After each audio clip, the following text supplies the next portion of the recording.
आइए शुरू करते हैं। पसार काल। पसार काल क्या होता है?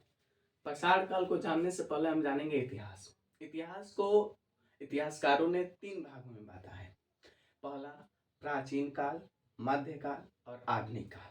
देखिए, प्राचीन काल को भी इतिहासकारों ने 3 काल में बांटा है। इसलिए बांटा है कि हमें पढ़ने में आसानी हो। पहला है प्रयोग ऐतिहासिक काल, आर्ध ऐतिहासिक काल और ऐतिहासिक काल। प्रयोग ऐतिहासिक काल को 2 भागों में बांटा गया है। एक है पसार काल और दूसरा है ताम्र काल।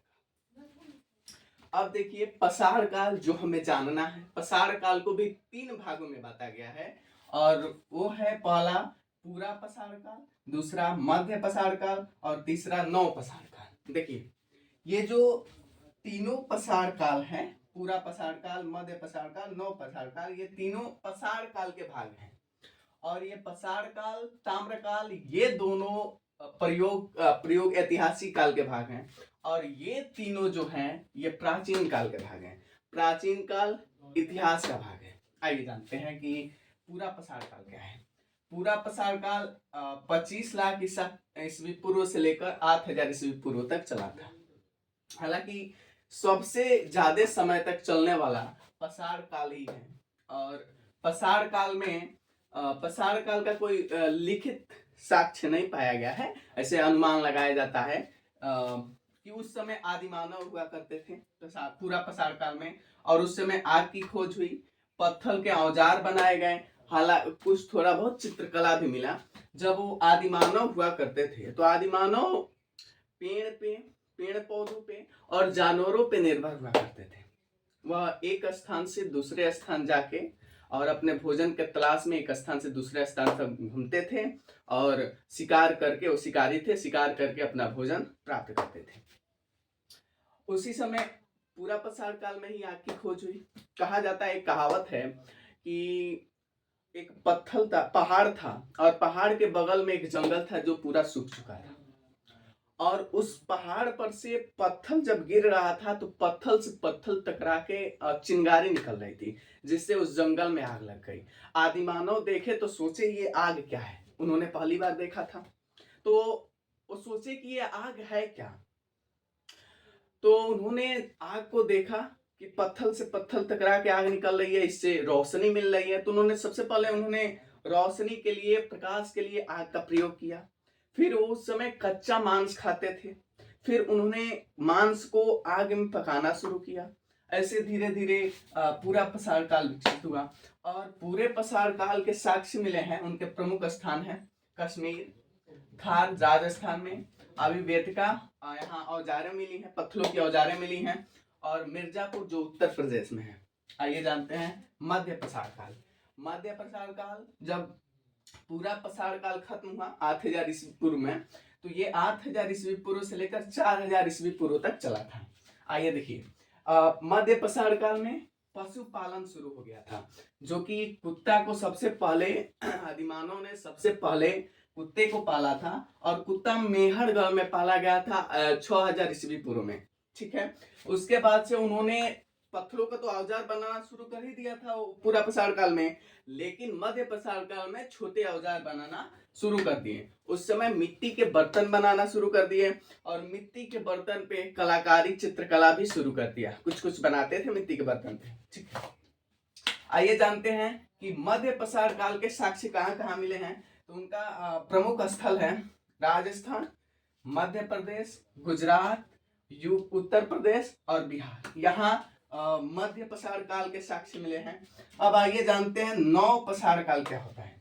नव पसार काल, जब मध्य पसार काल 4000 ईस्वी पूर्व में खत्म हुआ, तब 4000 ईस्वी पूर्व से लेकर 2500 ईस्वी पूर्व तक नव पसार काल चला। इसमें लोगों ने कृषि करना सीख लिया था, उसके बाद से पशुपालन सीख लिया था, अस्थायी निवास जानते थे और नदियों के तट पर रहते थे। ठीक है, उन्होंने पहियों का आविष्कार करना भी शुरू कर दिया। देखिए, क्वेश्चन पूछता है आग का आविष्कार कौन से पसार काल में हुआ, ये आप बताएंगे कि पूरा पसार काल में हुआ। उसके बाद पशुपालन कब शुरू हुआ, पशुपालन शुरू हुआ नव पसार काल में। कुत्ते को पाला गया था। मध्य प्रसार काल में ये क्वेश्चन पूछती है मिट्टी की बर्तन कब बनाई गई, फिर मध्य प्रसार काल में। ठीक है, आइए जानते हैं।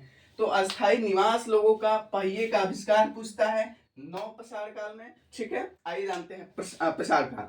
उन्होंने कृषि करना सीख लिया जब देखा उन्होंने कि पौधों से जो फल गिरते थे, सड़ते थे, उसके बीज से फिर पौधा तैयार हो जाता था। तो उन्होंने सोचा कि जैसे हमारे बच्चे भी छोटे से बड़े होते हैं, वैसे पौधों के भी बच्चे छोटे से बड़े होते हैं। धीरे धीरे उन्होंने खेती करना शुरू कर दिया और उन्होंने खेती में सबसे पहले गेहूं और जौ की खेती की थी। ठीक है, उसके बाद पशुपालन, जो बकरी, गाय, भैंस, उनको दूध के लिए पालना शुरू कर दिया, मांस के लिए, दूध के लिए पालना शुरू कर दिया। उसके बाद वो अस्थाई निवास क्यों कर दिए, इसलिए कि जब वो खेती करने लगे तो जैसे हम लोग खेती करते हैं तो खेती करने में कुछ जानवर हैं जो हमारे फसलों को नुकसान करते हैं। उस समय भी बहुत जानवर थे, जंगल में खेती करना था।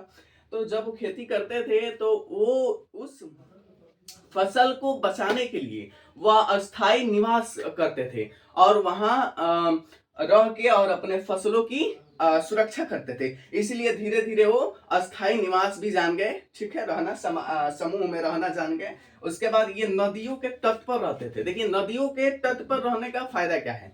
नदियों के तट पर रहने का फायदा यह है कि सबसे पहले तो उन्हें भाई किसी भी जीव को जिंदा रहने के लिए पानी की आवश्यकता है, तो उन्हें नदियों के तट पर पानी आसानी से मिल जाती थी। उसके बाद से फसल, कृषि, मैंने बताया कि उन्होंने कृषि करना शुरू कर दिया था। तो कृषि के लिए पानी की आवश्यकता है, सिंचाई करने के लिए, तो वहां से आसानी पड़ता था नदियों के तट पे। उसके बाद से उन्होंने पशुपालन शुरू कर दिया था, उसके लिए भी पानी की आवश्यकता है। वो जंगली जानवरों पर भी निर्भर रहते थे। तो जब जंगली जानवर, पानी पक्का है भाई, कोई भी जीव है तो पानी पीने आएगा ही आएगा।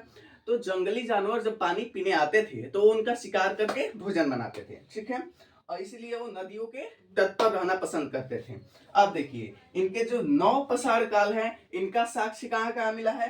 तो देखिए, प्रमुख इसका स्थान है कश्मीर में मिला, मेहरगढ़, देखिए जो पाकिस्तान बलूचिस्तान के बीच में है, पाकिस्तान और बलूचिस्तान के बीच में है, वहीं पे गेहूं और जौ की सबसे पहले खेती की गई थी। इसका साक्ष्य वहीं मिला है कि पाकिस्तान और बलूचिस्तान के बीच में जौ और गेहूं की पहली बार खेती की गई थी। यूपी में चावल की खेती की गई थी और इसका साक्ष्य मिला है कि यूपी में चावल की खेती की गई थी। बिहार में हदियों का औजार मिला है। जैसे आदिवासी शिकार करने के लिए सबसे पहले तो पत्थरों का औजार बनाए, उसके बाद से उन्होंने धीरे धीरे छोटा औजार बनाया, उसके बाद से फिर हड्डियों का भी औजार बनाना शुरू कर दिया।